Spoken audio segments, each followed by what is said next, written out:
his training routine today. Jesus Christ, man. Like, no wonder he's in insane shape. He would swim sometimes for 5 hours a day. 5 hours of just laps in the pool. He doesn't fight like anybody else. Yeah. It's all right. I just get very frustrated. So that's boxing at its finest right there. You heard it. They said it. Make that bad. Everything on the line. You know, that's old school right there.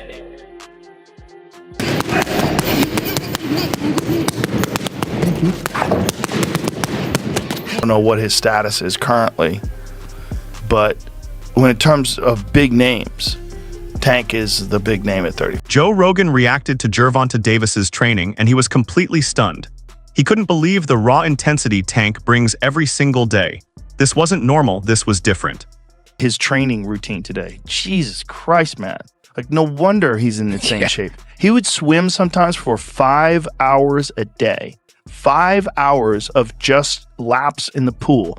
He starts his day at 4:30 in the morning. So 4:30 in the morning, he gets up, eats breakfast, and has his first training at 5. At 5, it's all conditioning. It's all like running, rowing, biking, takes a break, eats again, takes a little nap, back in the gym again, like 2 hours. And then he's sparring, boxing, doing all that workout. Then eats, takes a break, relaxes a little bit. Evening session is boxing. An evening session, he's sparring, he's hitting mitts, he's hitting the bag.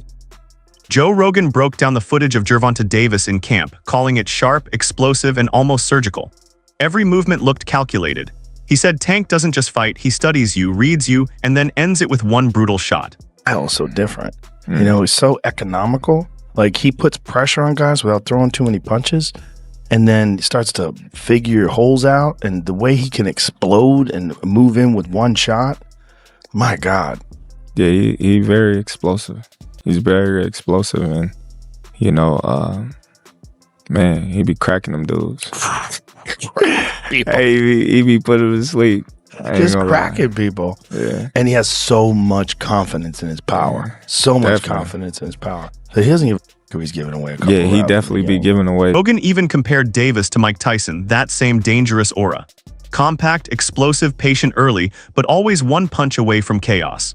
Reminds me like a little Tyson. He's short and he conserves his punches where, like the first few rounds, he throws very few punches. He's just measuring. Meanwhile, Gervonta Davis is back, and this time he's leveling up.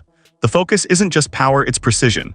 Every detail, every movement being sharpened inside a brutal training routine. Good at what they do, like they master at what they do, but they not complete fighters.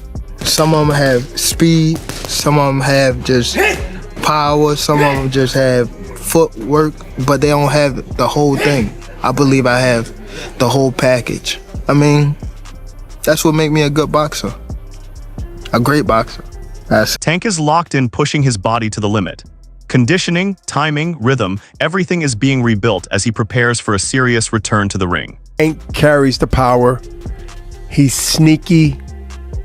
Explosive. Yeah. You think you're doing something, and he rides off that overconfident. Where now he recognized this Ring, he's on a mission. Because he understands that he got to put his pants on, training wheels going. You got what you asked for. Let's get it now. During the discussion, Bernard Hopkins also warned about Davis' danger. He highlighted how Tank can explode out of nowhere and completely flip a fight in seconds. Coach Calvin Ford made it clear, once Tank steps into that ring, it's war. No more excuses, no more training wheels. He asked for this moment, now he has to deliver. Confidence in his power. So much confidence in his power. So he doesn't give a he's giving away a couple. Yeah, he definitely be giving away rounds, but he just in his mind, he know it's a matter of time before I catch you. Yeah, and that's the thing with Tank. These fighters, you got to be aware. Terrence Crawford added fuel to the fire, calling Davis highly motivated and ready for anyone. He said Tank lives in the gym, breathes boxing, and is chasing something big. Naji Chill pointed out something terrifying. Yes, Davis has skill, but it's his natural knockout power that separates him.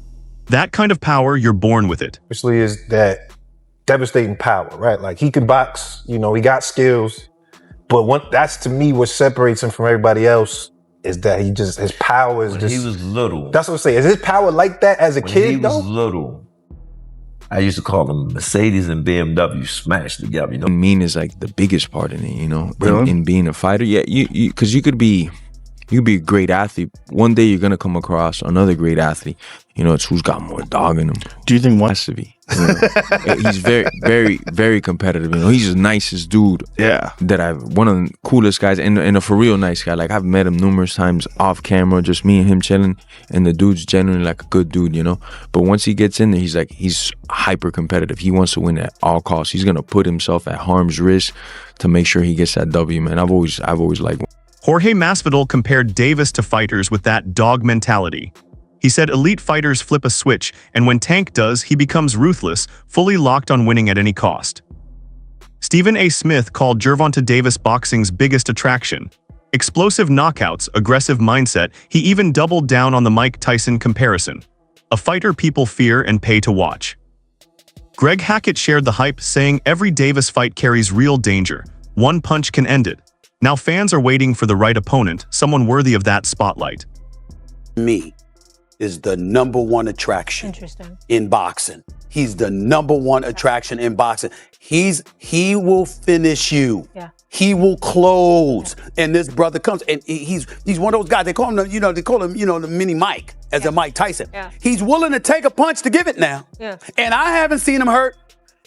He got bruised. Yep. He might have bruises, but I ain't seen nobody wobble him. I ain't seen anybody hurt him. Meanwhile, Tank coming back. Tank's exciting.